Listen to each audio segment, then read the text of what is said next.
If you carry a 9mm or you're thinking about buying one, listen carefully. This might be the most important ranking you watch all year. Not because I'm here to entertain you, not because these pistols look cool, but because the wrong choice wastes your money, your time, and in the worst moment of your life, your safety. Most gun videos give you opinions, hype, or recycled lists you've already heard 1,000 times over. This isn't that. This is a breakdown of the pistols that have been trusted, tested, pushed, and proven by people who don't get second chances. No drama, no marketing.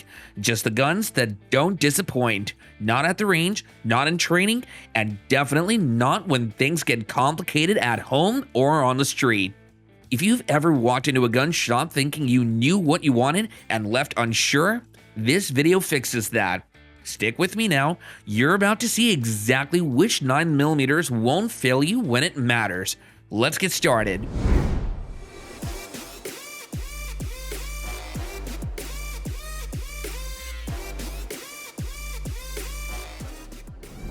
I thought the XMacro was just another P365 cash grab. Same Micro 9, bigger mags, whatever.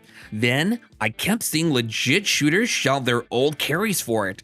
That ticked me off enough to try it just to prove them wrong. Carried it all day. Hot, sticky, holster full of lint, sweat down my back. I figured 5 hours in it'd start feeling like a snappy toy, but it didn't. It just ran. Grip stayed planted, trigger stayed clean. Yeah, the mags cost too much, but every reload felt like cheating. Ran it side by side with my old Micro 9. Same target, the XMacro tracked flatter. Faster doubles, less climb, hits where I wanted without me fighting it. Only catch, get lazy and it'll print under a t-shirt.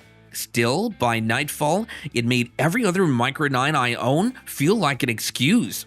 I ranked it because it's the first micro carry that shoots like a real fighting 9mm. A quick jab at the hype, sure, but wasted money? Not this one. Next up, pure range toy, if you can handle it. Quit chasing shiny new 9mm like the old workhorses stopped working. The Glock 17 is the gun people get bored of right up until something goes sideways and they want boring back. Happens the same damn way every time. Like folks are running a script they don't even know they memorized. Some guy shows up with the latest hotness, talks big, runs fine for a box or two, then the day drags on. Heat, dust, cheap ammo, tired hands, and that hotness starts acting cute. The 17, it just keeps chewing. No drama, no attitude, no surprises. The kind of gun you stop thinking about, which is exactly what you want when your brain's already busy. Is it exciting? Well, not really. It's a full-sized brick on the belt. Trigger won't flatter lazy finger work, and if you're buying guns for attention, this won't help you. But it's still ranked here because reliability isn't a feature, it's a personality. The 17 stays the standard when everything else is chasing trends. Next one's the budget sleeper that makes you rethink what cheap really means. Walking in, the plan was to tear this thing apart. Canik Mete SFX had that budget showpiece look. Plastic feel, finish loud enough to scream internet sweetheart. Seemed like the kind of pistol that'd face plant so quick that the story could end early. First live run changed all that. The damn thing spoke up fast and shut every smart remark right back down. Instead of babying it, I ran it like a loner. Mixed ammo, fast strings, and sloppy grip, just to see if it would fall apart, and it wouldn't. Trigger breaks way cleaner than it has any right to at this price. The gun tracks flat, resets quick, and every time I tried to outshoot it, it just stayed where I pointed it. After a couple of boxes, I caught myself hunting for the weak link. Spoiler alert, there wasn't one. It's not a micro carry, and you feel that size on your belt. Some of the little details still whisper budget, and if you hate the look, well, that's fair. But none of that changes the truth. This one embarrassed pistols I paid a lot more for. And next up is a carry knife fight, not a range date. The Hellcat Pro didn't just show up in my rotation, it kicked that door right in. I figured it was another stretched micro cash grab, same headache but in a longer coat. Then I watched a couple of hard-nosed carry guns run in and go quiet. That's the kind of review that I trust. Came along on a brutal, sweat-soaked day. Truck seat grinding, constant bending, cheap belt giving up the ghost, and not a hint of gentle treatment. This iron took every bit of it without complaining. I was waiting for the usual small gun tax, sore hand, snappy follow-ups, that little voice saying you should have brought a real gun. Nope. When I finally shot it tired, it stayed honest. Not magic, just controllable enough that I wasn't fighting the gun, and long enough in the grip that reloads didn't feel like finger yoga. Before you get further, I must warn you, get lazy and it'll bite back. The texture loves you at minute 1 and starts chewing you by hour 8. Some samples feel stiff until you got real rounds through them. It's ranked here because it hides like a micro but doesn't act like one when the day turns sideways. Next up is a sleeper you'll regret ignoring. Selling this kind of gun is the exact way people upgrade themselves into regret. The moment it's gone, the truth shows up. Some pistols aren't pretty, but they keep your ego alive when your hands aren't. The replacement face felt exciting for a week. Newer, slimmer, and cooler stuff. Then the first tired range day hit, and everything felt twitchier than I remembered. That's when the memory came back. That weird calm this one has when you're rushing and your brain is lagging. It doesn't punish you for being human, it smooths the mess out. That realization is what makes you feel dumb. Not because you miss a feature, but because you miss the way it made you shoot. Suddenly, you're hunting another one like an idiot because none of these upgrades give you that same soft rolling recoil and no drama speed. It's ugly, chunky, and unsexy, but damn if it doesn't shoot like it's cheating when you're tired. Next one won't look special either until it is. Ain't exactly treated gentle in the carry rotation, bit of a hefty thing, truth be told. But every time the PDP Compact hits the firing range, it manages to wreck the whole mood in the best damn way possible. I ran a lazy little drill. Nothing scientific, just steel at speed, thinking I'd get good Walther, move on. First 2 doubles, and I'm already muttering, oh, come on. The sights weren't bouncing, they were teleporting back. That trigger wall is crisp enough that your finger just falls through it, and suddenly the gun's doing 90% of the work while you pretend you're talented. By Mach 2, I'm hunting smaller plates and stretching the distance just to make it sweat, and it doesn't. Yeah, it's thicker than the micros on this list. If your hands are small, the grip can feel like grabbing a 2x4. Stock sights are fine, not sexy, but it's still ranked here because it makes 9mm shooting feel unfairly easy, like cheating without getting caught. Next up is the one I didn't want to respect, but had to. Cheap never really bothered me. Unreliable cheap bothers me like the Taurus G3C. That was the whole reason this pistol, the SAR 9, came out to an outdoor range day in the first place. Not to impress anyone, oh no, but to get exposed. Dry wind, dust everywhere, steel going dull in the heat. The kind of day where guns start acting like divas. Somebody tosses this thing onto the table with that grin people get when they're sure they're about to be right. You know the look. Let's see it choke, they say. And it didn't. Mag after mag, hot and gritty, it stayed boring in the best way imaginable. Not wow boring, but trust boring. I wasn't babying it either. Fast strings, awkward stances in gravel, hands slick with sweat. Still tracked straight, still fed, still hit where it should, even when I wasn't at my best. Is it perfect? No. It's not a featherweight carry gun, and the finish ain't gonna win any beauty contest, but outside, in real conditions, it ran like it had something to prove. That's the whole reason it earned a spot. So, what do you think? Give your honest feedback in the comments down below. Now, will you say to me, bro, a Taurus in a top list? You've lost it. And fair, Taurus earned that side eye the hard way, and you know I've said it before. But this little GX4 Carry is the one that made me stop running my mouth for a second. I had it on me during a long outdoors day, bouncing around, sweat, dust, bending, climbing in and out of a truck. The kind of day where small guns usually start feeling like a bad compromise. Instead, it stayed out of the way until I needed it, and when I finally got a few rounds off, it didn't act like it was mad at being used.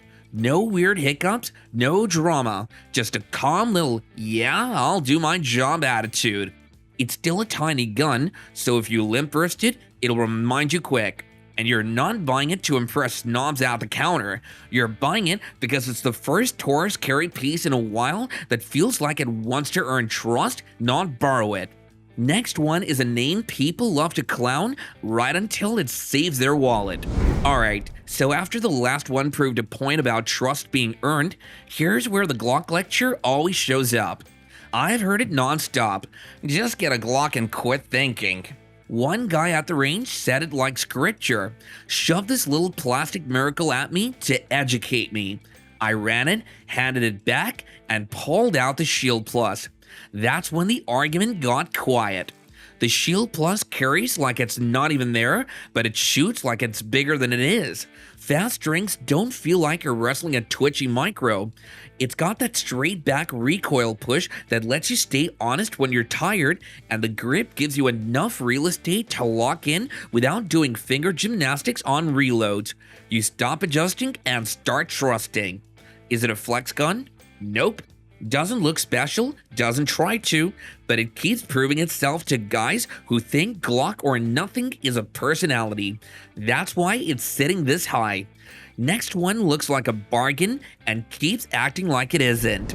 Ruger is always known as a good handgun maker as well as a rifle name that just doesn't die in the firearms world. But today, I'm going to tell you something about the Max 9 that might make you a little crazy, because this is the gun everyone shrugs at like, yeah, budget Ruger, whatever, right up until it starts doing things the expensive stuff was supposed to do. Think about the guy who swears you need a P365 or 43X minimum to be serious. Same dude looks down at the Max 9 price tag and smirks. Cool. Loaded with the same ammo, same distance, same drill, and then watch his face when this little Ruger hangs right there with the big names. The recoil isn't trying to throw your hand away, the sights come back where you left them, and it doesn't get weird just because you're tired and a little sloppy. That's the part that makes people crazy, realizing the gun they've been clowning quietly kept up while they were busy talking brands. It's not flashy, not fancy, and nobody's flexing it on a gun wall, but every time the safe gets cleaned out, this is the kind of pistol that somehow stays. Let me say this straight. This gun got buried for the dumbest reason. Not because it sucked, but because it was quiet. Everyone was chasing the same two Micro 9 names, and this thing just sat there like a wallflower nobody asked to dance. Then a friend of mine who had been carrying one for months presses it into my hand and goes, "Try it." I wasn't expecting anything. First mag in, and I'm standing there half annoyed, half laughing because it felt like it was molded to my palm. Shots were landing where my brain wanted them to land, even when I sped up. No drama, no attitude, just a slim carry gun acting like it had nothing to prove. After that, I tried to find another one for a buddy, and 2 shots told me nobody asked for it. That told me everything. Loud guns win conversations, good guns win belts. Mostly people don't look twice, and fine, that means more for us. Next one is a carry darling, but the reason it earned that love might surprise you. March 2024, Florida, end of a night shift. Kayla, a saleswoman, walks to her car under those washed out parking lot lights, the kind that make everything look normal while hiding everything that isn't. Phone dying, keys in hand, brain cooked from 8 hours on her feet. Then two guys drift out from between cars, not running, not yelling, just closing distance like they've done it before. One of them says, "Keys," like the car already belongs to him. Most people would freeze right there. Your chest locks up, your hands turn stupid, and every plan you thought you had disappears. Kayla didn't freeze because the 43X was actually on her, not buried in a purse, not left at home because it was too much gun. She drew it like a tool she already knew and not a prop. No speeches, no warning, just a line in the sand that said, "Not tonight." Everything changed. They stopped, hesitated, muttered excuses, and disappeared into the dark like roaches when a kitchen light flips on. And that's why the 43X sits at number 2. Not for features or bragging rights, but because it's the 9mm people actually carry and the one that shows up when it matters. Drawing a pistol is simple enough. What isn't simple is drawing one that makes you feel like you suddenly got better overnight. That's the whole reason this little Shadow 2 compact ended up right here. I used to roll my eyes at shadow guns. 2 race day, 2 guys in jerseys arguing about split times. Same way I talked about the full-size Shadow 2 before it embarrassed me. And then I ran this compact version and had that stupid pause after the first drink. Not because it was loud or flashy, because it was quietly unfair. The gun sits dead in your hand, tracks like it knows where you're going next, and every miss feels like your fault, not the pistol's. It's one of those rare carry-sized 9s that doesn't ask you to accept carry penalties. You just shoot, and the more you shoot it, the more you realize how many other pistols you've been tolerating. Yeah, it's not cheap, and it's not trying to be everyone's daily beater. But if you want the closest thing to a ranged scalpel that still hides under a shirt, this is it. And don't bounce yet. I've got 3 bonus bruisers right after this. 1 legend, 1 duty hammer, and 1 straight up tank. If I had to toss 1 9mm in a bag, forget about it for years, and then bet my life that it would still run, it'd be this one. The USP isn't charming, no doubt. It's not trying to feel friendly, it feels built by people who assume you're gonna be rough with it. Cold, mechanical, overbuilt on purpose. I've shot one that lived in a buddy's range box down in San Angelo, treated the way a lot of working guns get treated. Dust, sweat, zero mercy, barely any cleaning. Thousands of rounds through it, rails dry, frame hot enough to sting, and it kept cycling like it was bored. Concrete drops didn't phase it, ugly ammo didn't phase it. That's the USP's personality. It doesn't care what kind of day you're having. It's chunky, and the trigger won't flatter you, but when everything else turns cute, this one stays alive. Next bonus is newer and meaner. People see the FN 509 Tactical and assume it's just a dressed up operator gun. Big controls, tall sights, looks a little too serious, so they roll their eyes and call it overkill. That's exactly what I thought until a real ugly test made me shut up. Power went out one night during a storm, house went pitch black, and I did a dumb but honest drill. Flashlight in one hand, pistol in the other, moving room to room half awake. Most carry guns feel fine on a bright range. In the dark, with your heart up and your grip not perfect, a lot of them suddenly feel awkward, slippery, or slow, but the 509 Tactical didn't. It locked in, cycled hard, and stayed controllable when I was doing everything messy. That's the blow your mind part. It feels like it was built for the moment you hope never comes, not for a clean lane and a camera. Anyways, if this gun ever fails, I'll eat my hat, and I don't even own a hat I like. If you stayed through this entire ranking, you already know something most people never figured out. Choosing the right pistol isn't about collecting opinions, it's about understanding what actually performs when pressure shows up. And every gun you just saw right now earned its place the hard way. So before you close this video, take one thing with you. The right 9mm isn't the one that looks good online or gets the loudest praise. It's the one that shows up every single time without asking for permission, luck, or second chances. Whether you carry daily, keep a pistol at home, or you're trying to make your first serious choice, you now know exactly where to start. That's all I've got for you. I'm Steve, so choose smart and stay sharp.